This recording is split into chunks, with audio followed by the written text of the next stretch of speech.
Good morning everyone. आज के class algebra का थर्ड क्लास है और इस क्लास में हम नेक्स्ट टाइप के जो सवाल ले रहे हैं जहाँ पे हमें सिस्टम ऑफ इक्वेशंस के बारे में बात करनी होती है और वो भी खासकर जहाँ पे ग्राफिकल मीनिंग आता है। ग्राफिकल मीनिंग क्या होता है कहने का मतलब, जब हम इक्वेशन अभी तक हमने क्या पढ़ रहा था, डबल वेरिएबल इक्वेशन पढ़ रहा है। देखिए जो भी बच्चे पहली बार आज क्लास को देख रहे हैं, आप देखिए आपके नोटिफिकेशन में वीडियो में ऊपर में आपको दिखा रहा होगा एक लिंक फर्स्ट क्लास का, आप उसको जरूर वॉच कीजिए। सेकेंड क्लास वॉच कीजिए, तब जाके ये क्लास आपको समझ में आएगा। छोटा छोटा क्लास है, वॉच कीजिए। अलजेब्रा को स्ट्रांग बनाना है तो आपको क्लास को देखना होगा अच्छे तरीके से। एकदम सिंपल तरीके से क्लास को लेकर चल रहा हूँ, बहुत स्लो नहीं है क्लास, बहुत फास्ट नहीं, एकदम मीडियम लेवल सारे बच्चों को एक साथ लेकर चल रहा हूँ। देखिए आज के क्लास का जो मेन पॉइंट है वो क्या है, आज हम डिस्कस करने वाले हैं कि कोई भी इक्वेशन जब एक साथ दो इक्वेशन आता है, सिस्टम ऑफ इक्वेशंस। अब यहाँ पे मैं लगा दिया सिस्टम ऑफ टू इक्वेशंस, मतलब या फिर system of two linear equations. जब दो इक्वेशन एक साथ आता है और वो भी खासकर जब ग्राफ पे हम बात करते हैं इस तरह के इक्वेशन का, तो इसके क्या क्या चांस होते हैं, क्या होता है इक्वेशन के साथ। जैसे दो लाइन, आपको पता है लीनियर इक्वेशन मतलब क्या होगा, इसका ग्राफ एक लाइन होगा। अब दो ग्राफ ड्रा करेंगे तो या तो दोनों ग्राफ इस तरीके से पैरेलल होगा, दूसरी संभावना क्या है कि दोनों ग्राफ पैरेलल ना होकर के क्या हो जाए, एक दूसरे को इंटरसेक्ट कर ले, मतलब काट दे, कहीं पे भी काट सकता है ये। और तीसरी संभावना ये है कि जो ग्राफ है एक्स वाई दोनों इक्वेशन का, वो आपस में एक दूसरे के ऊपर चला जाए, एकदम एक दूसरे के ऊपर है, आपको दिख रहा होगा ऊपर नीचे, लेकिन एक दूसरे के ऊपर एकदम ओवरलैप जिसको करते हैं। तो इस तरह की तीन सिचुएशन आते हैं कि या तो ग्राफ एक दूसरे के पैरेलल हो ट्रेन की पटरी की तरह, या एक दूसरे को काट रही हो, वो जो चौक जिसको बोलते हैं, रोड पे जो देखते होंगे क्या आता, सिग्नल आता, चार मोड़ रहता, वो उस टाइप की चीजें। और ये एक दूसरे के ऊपर, जब ओवर रोड को जब फिर से रिपेयर किया जाता है तो उसी रोड के ऊपर फिर से मरम्मत का काम होता है, मतलब ओवरलैप, एक कॉमन सेंस बताया है। चलिए तो हम बात करेंगे क्या चीज कि आखिर किस कंडीशन में ये होता है, किस कंडीशन में होता है, किस कंडीशन में होता है। जैसे ही चीज को पढ़ेंगे यहाँ पे दो चीजें आपके सामने आएगी, एक शब्द आएगा कंसिस्टेंट का और एक आएगा इनकंसिस्टेंट। आखिर सिस्टम ऑफ इक्वेशन को कंसिस्टेंट कब बोलते हैं और इनकंसिस्टेंट कब बोलते हैं। सबसे अच्छी बात तो समझने के लिए इसमें होती है, कंसिस्टेंट मतलब आपको समझना क्या है कि जब उसका सॉल्यूशन मिले और जब इसका सॉल्यूशन नहीं मिले। सॉल्यूशन मिलने का क्या मतलब है, एक एक पॉइंट नोट कीजिएगा। सॉल्यूशन मिलने का क्या मतलब है, दोनों लाइन एक दूसरे से टकराए, या तो ऐसे टकराए मतलब ये, या फिर ऐसे टकराए मतलब ये। यहां पे सॉल्यूशन नहीं मिल रहा क्योंकि दोनों लाइन एक दूसरे को टच नहीं कर रहा है, ना ही इंटरसेक्ट कर रहा है, ना ही ओवरलैप कर रहा है, कुछ भी नहीं कर रहा है। तो ये हमारा क्या हो गया, नो सॉल्यूशन। बड़े अच्छे से समझिएगा, नो सॉल्यूशन, या फिर क्या बोलेंगे, इनकंसिस्टेंट। ये जो सिचुएशन है जहां पे दोनों लाइन एक दूसरे को काटा है लेकिन एक ही पॉइंट पे काटा है और एक से ज्यादा काट भी नहीं सकता, काट सकता है क्या, नहीं काट सकता, स्ट्रेट लाइन है, तो इसको बोलेंगे ये कंसिस्टेंट का कंडीशन हो गया। और यहाँ पे एक सॉल्यूशन मिलता है, यूनिक सॉल्यूशन हो गया। इसको आप ये भी बोल सकते हैं कि यहाँ पे सॉल्यूशन मिल रहा है। यूनिक सॉल्यूशन इसलिए क्योंकि एक ही सॉल्यूशन मिलेगा। ये एक ऐसा कंडीशन है जहां पे सॉल्यूशन मिल रहा है। सॉल्यूशन कैसे मिल रहा है वो आपको अभी समझ में आएगा। यहाँ पे देखिए ये एक पॉइंट मैं ले रहा हूं, यहाँ पे देखिए दोनों लाइन एक दूसरे को काट रहा है कि नहीं, मिल रहा है कि नहीं, टच कर रहा है कि नहीं। आप कहेंगे हाँ, क्योंकि यहीं से दोनों लाइन गुजर रहा है। जैसे कि यहां से दोनों लाइन गुजर रहा है, इस पॉइंट को देखिए दोनों लाइन यहीं से गुजर रहा है, तो ये हमारा सोल्यूशन हुआ। इस पॉइंट से दोनों लाइन गुजर रहा है, इस पॉइंट से नहीं दोनों लाइन गुजर रहा है, इस पॉइंट से भी दोनों लाइन गुजर रहा है, इस पॉइंट से बहुत सारे लाइन पॉइंट ऐसा मिल रहा है, हर एक पॉइंट से दोनों लाइन गुजर रहा है, क्योंकि दोनों लाइन कुछ और नहीं, एक ही लाइन है, दो अलग अलग तरीके से लिखा गया है। तो यहां भी हमको सॉल्यूशन मिल रहा है। और यहाँ पे सॉल्यूशन कितना मिल रहा है, इनफाइनाइट सॉल्यूशन या मेनी सॉल्यूशन, मतलब इसको ही बोलेंगे सॉल्यूशन मिल रहा है यहाँ पे। तो जब भी आपके दो इक्वेशन सोल्व करके आपको पता चले कि इसका सॉल्यूशन मिल रहा है तो उसको हम बोलेंगे कंसिस्टेंट, सॉल्यूशन नहीं बोलेगा इनकंसिस्टेंट।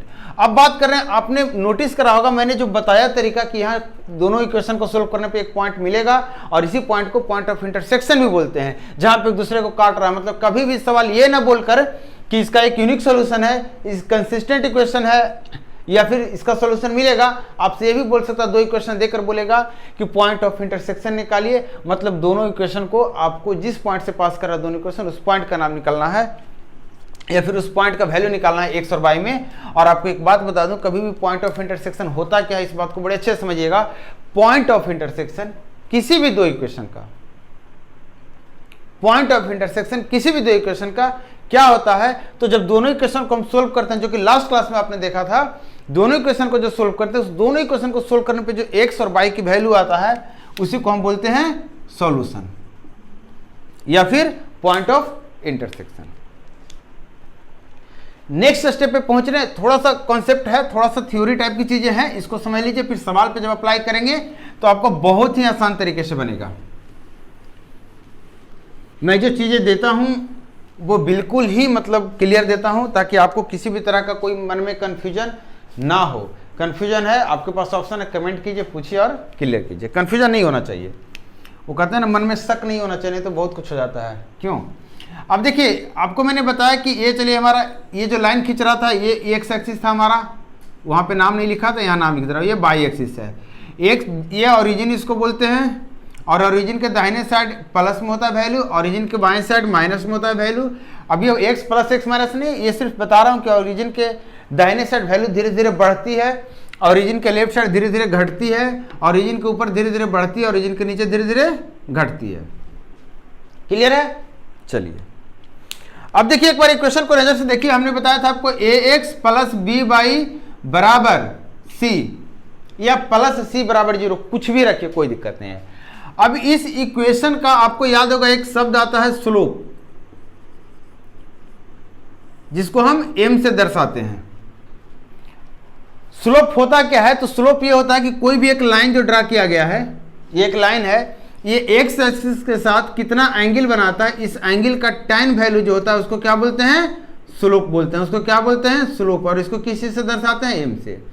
अब आप खुद सोचिए कि ये पॉइंट अगर आपको मैं बता दूं, ये पॉइंट आपको बता दूं, तो आप स्लोप निकालने के लिए tan निकालेंगे, तो tan निकालेंगे तो क्या हो जाएगा? ये वाला पॉइंट और ये वाला पॉइंट, मतलब y और x। अगर आप यहां से पॉइंट लेंगे, अगर आप पॉइंट को शिफ्ट कर रहे हैं कि नहीं हम और यहाँ पे एक्स एक्सिस पे पॉइंट ना लेकर यहाँ पॉइंट लेंगे और यहाँ पॉइंट लेंगे, तो मैं यहाँ से ऐसे करूंगा, यहाँ से ऐसे करूंगा, ये वाला हमारा ट्रायंगल बना, और यहाँ फिर से 90 डिग्री है, तो ये जो ऊपर की दूरी हो जाएगी, ये क्या हो जाएगा? इस पॉइंट का और इस पॉइंट का जो बाई वैल्यू है उसका डिफरेंस, और ये दूरी क्या हो जाएगा? इस पॉइंट का और इस पॉइंट का एक्स वैल्यू है उसका डिफरेंस। मतलब यहाँ से स्लोप हो जाएगा डेल्टा बाई बटा डेल्टा एक्स। लिखिए, डेल्टा मतलब ये सिर्फ बता रहा है चेंज इन वाई में कितना बदलाव आया है, कितना बढ़ा है या घटा है, और चेंज इन एक्स में कितना बदलाव आया है। अब इस बात को यहाँ से ध्यान से देखिए, तो आपको क्या मिलेगा?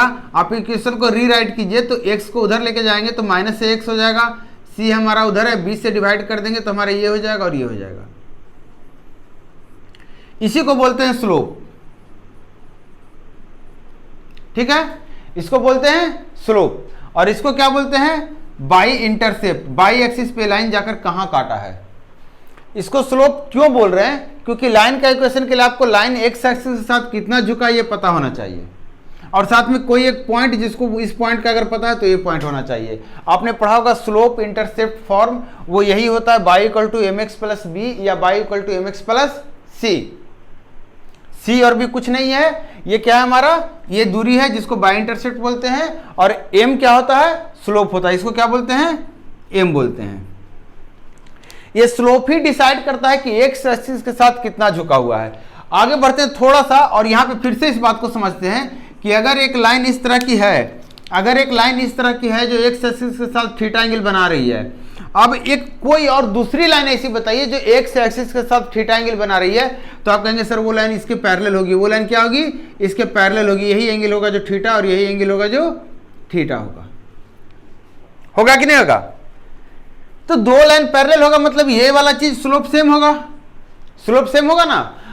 अब ये तो वेरिएबल है भाई, ये चीज हमारा अगर अलग अलग हो गया, मतलब ये देखिए बाई एक्सिस पे कोई यहाँ कहाँ पे काट रहा है, एक लाइन यहाँ पे काट रहा है ए पॉइंट पे, और दूसरा लाइन बी पॉइंट पे। मतलब कभी भी कोई भी इक्वेशन में अगर लास्ट का कांस्टेंट टर्म अलग अलग दिखा और एक्स और वाई का सेम दिखा, क्योंकि ये ए और बी कुछ नहीं है, एक्स और वाई के साथ गुना किया हुआ नंबर है, coefficient of x and y है। इसका मतलब हम ये बात करेंगे कि अगर ये बराबर हमें दिख गया एक्स और वाई का कोफिशिएंट, और सी बराबर नहीं दिखा, तो हम बोलेंगे वो दोनों लाइन पैरेलल है, वो दोनों लाइन पैरेलल है। और पैरेलल का होने का आपको पता चल गया, पैरेलल कब होगा? जब ये दोनों बराबर होगा। अगर ये भी बराबर हो जाए, मतलब ये लाइन यहां से ना यहां से गुजरे, मतलब इसके ऊपर ओवरलैप कर जाएगा, और हम बोलेंगे दोनों लाइन क्या हो गया? एक दूसरे के ऊपर ओवरलैप कर रहा है। और अगर स्लोप ही बराबर ना हो, इसका मतलब ये लाइन का झुकाव थोड़ा सा बदलेगा तो कहीं ना कहीं इसको जाके काटेगा।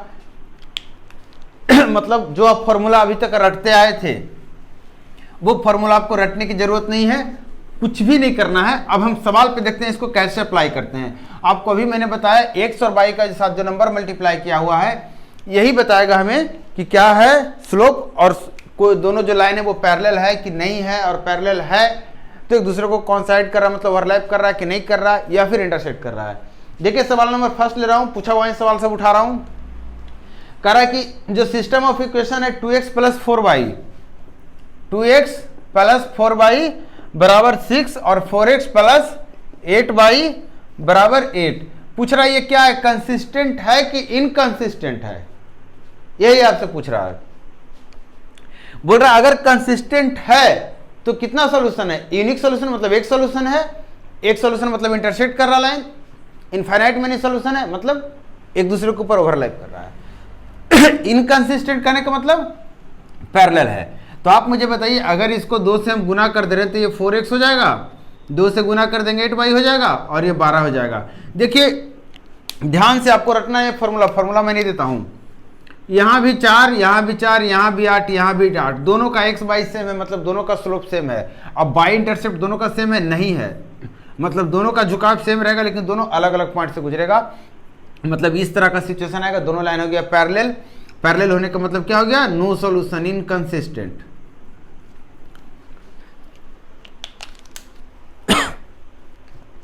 सेकेंड क्वेश्चन देखिए,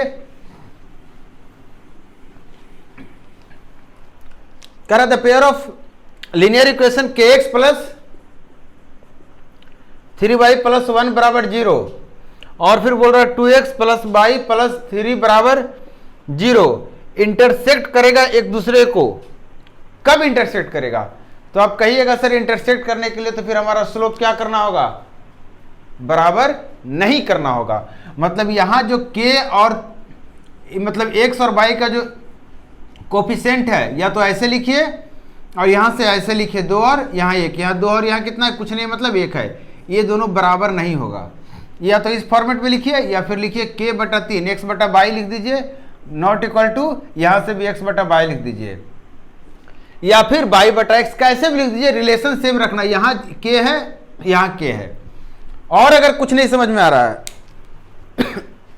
यहां से सोल्व करेंगे, सॉरी थोड़ा गला में लग रहा है, इसको सोल्व करेंगे आपको आंसर मिल जाएगा। लेकिन अगर आप कहेंगे कि सर ये तो फिर हम कंफ्यूज कर रहे हैं या फिर कुछ बातें दिक्कत कर रही है, तो आप एक बात याद रखिए, अगर दोनों लाइन को पैरेलल होना है, दोनों लाइन को पैरेलल होना है तो क्या होना होगा, तो कहेंगे सर यहाँ 3 है तो यहाँ भी 3 होना होगा, यहाँ k का तो हमको पता नहीं है, तो इसको 3 से गुना कर दीजिए पूरे इक्वेशन को, तो आ गया 6x प्लस 3y प्लस 9 बराबर 0, और यहाँ पे क्या है kx प्लस 3y, हमने इसको बराबर कर दिया। अगर ये भी बराबर हो जाएगा तो दोनों इक्वेशन पैरेलल नहीं हो जाएगा, होगा पैरेलल, और यहाँ तो बराबर है नहीं, यहाँ कितना है 1 और यहाँ कितना है 9, ये तो बराबर है नहीं, मतलब दोनों पैरेलल नहीं होगा, ओवरलैप नहीं करेगा। लेकिन हमें पैरेलल नहीं करना, मतलब ये दोनों को हम बराबर नहीं होने देंगे, k को 6 के बराबर नहीं होने देंगे, और यही सवाल का जवाब है, क्योंकि हमें बोल रहा था क्या करना, इंटरसेक्ट करना, मतलब पैरेलल नहीं होने देंगे। नेक्स्ट सवाल देखिए आप, कह रहा था value of k for which the system of equation has no solution. No solution बोल रहा है, इसका मतलब दोनों को पैरेलल बनाना है, मतलब x और y का दोनों का वैल्यू दोनों जगह बराबर होना चाहिए। अब देखिए इक्वेशन क्या दिया है, 3x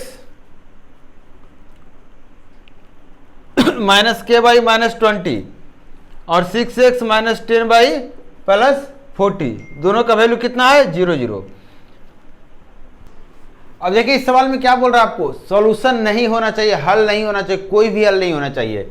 तो सॉल्यूशन नहीं होने का मतलब है हमको स्लोप को दोनों को बराबर करना होगा, मतलब x दोनों में बराबर होना चाहिए, y दोनों में बराबर होना चाहिए। आप x को देखिए दोनों जगह दिया हुआ, इसको बराबर करने की कोशिश कीजिए, तो इसको 6x लिख दीजिए, इसको 2 से गुना कर दिया मैंने 2k/, इसको -40। अब देखिए इसको तो आपने बराबर कर दिया, ये बराबर है नहीं, तो बराबर नहीं है मतलब क्या हो जाएगा, पैरेलल हो जाएगा, मतलब पैरेलल हो जाएगा, ये फिक्स हो गया।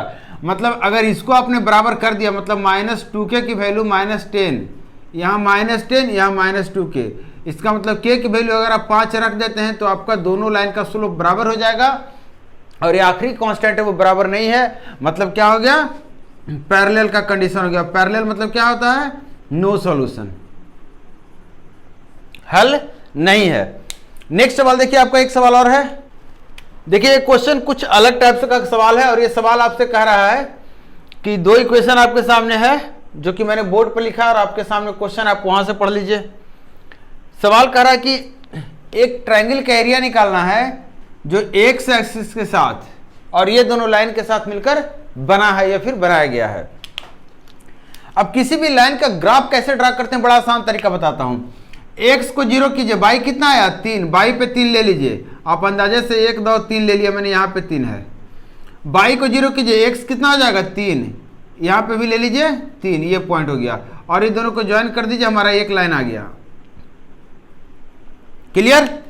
सेकेंड लाइन देखिए, यहां से इसको कैसे ड्रा करेंगे, तो x को 0 कीजिए, y कितना आ गया, तो कहेंगे सर 2.4, 3 से थोड़ा सा कम होगा, लगभग यहां होगा 2.4। क्लियर है कि नहीं है?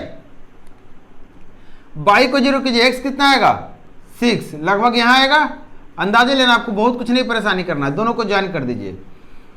अब ध्यान से देखिए ट्रायंगल क्या बना है, तो कहेंगे सर ट्रायंगल जो बना है वो हमारा ये है, एक्स एक्सिस के साथ बनाना है, ये वाला ट्रायंगल बना हुआ है ना। इसी ट्रायंगल का एरिया पूछ रहा है, तो ट्रायंगल का बेस क्या हो गया, तो कहेंगे यहां से यहां तक ये हमारा 6 था, तो 1/2, 3 से 6 तक की दूरी 3, हाइट हमारा ये वाला हो जाएगा। अब हाइट निकालते हैं। हाइट निकालने के लिए क्या करेंगे, ये कौन सा पॉइंट है, याद कीजिए कौन सा पॉइंट है, तो कहेंगे सर पॉइंट ऑफ इंटरसेक्शन, यही है इंटरसेक्शन पॉइंट, ये पॉइंट ऑफ इंटरसेक्शन या फिर सॉल्यूशन, जहां पे दोनों एक दूसरे को काटा है। सॉल्यूशन निकालने के लिए क्या करेंगे हम, इसको आपको कल के क्लास में मैंने बताया था कैसे इक्वेशन को सोल्व करेंगे क्विकली।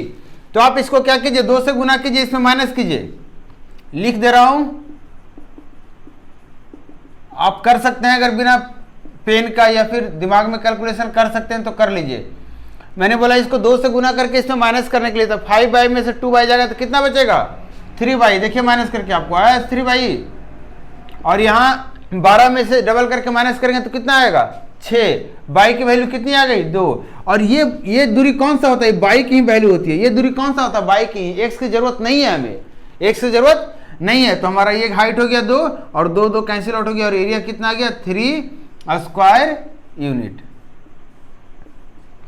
ये हमारा लास्ट क्वेश्चन था और इस बात पे लास्ट क्वेश्चन था कि यहाँ पे हम क्लोज कर रहे हैं लीनियर इक्वेशन इन 2 वेरिएबल का जितने सारे टाइप के क्वेश्चन अब तक पूछे गए हैं या पूछ सकते हैं या फिर पूछ रहे हैं, वो सारे टाइप के क्वेश्चन मैंने कवर करा है। नेक्स्ट क्लास में लेकर आ रहा हूं 3 variable equation, how to solve 3 variable equations quickly. तो वीडियो पसंद आता है तो शेयर कीजिए, सब्सक्राइब नहीं किया तो सब्सक्राइब कीजिए चैनल को और बेल बटन क्लिक जरूर कीजिए अगर नोटिफिकेशन आपको वीडियो का नहीं जा रहा है। तो मैं मिलता हूं नेक्स्ट क्लास में। थैंक यू, धन्यवाद।